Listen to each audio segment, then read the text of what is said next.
M23 fighters consolidate their gains in Goma.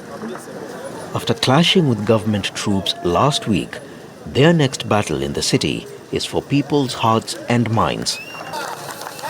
Crowds lining up the streets cheer on M23 as its commanders take part in what appears to be a cleaning exercise.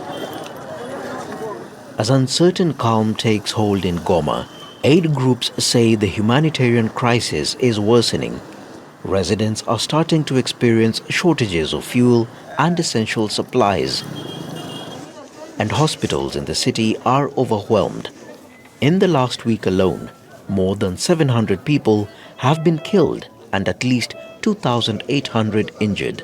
What we can confirm is that for more than a week, we have been facing several cases of mass casualties.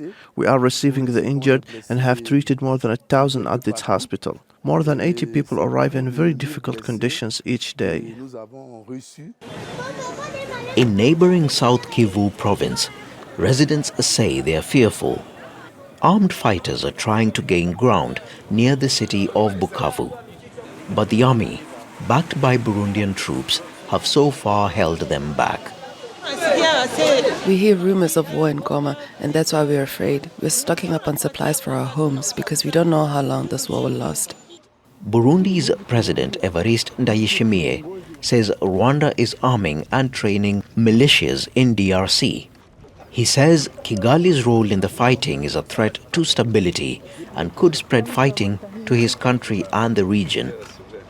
Rwanda denies supporting the M23.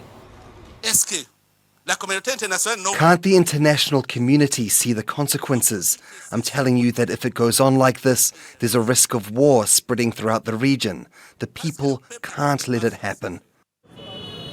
Nearly 3 decades of fighting in the DRC have drawn in thousands of soldiers and UN peacekeepers.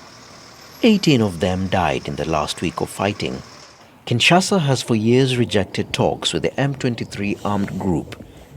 But worn out by decades of strife, some Congolese say that perhaps it is time for all parties to the conflict to find common ground. Felix Nyawara, Al Jazeera.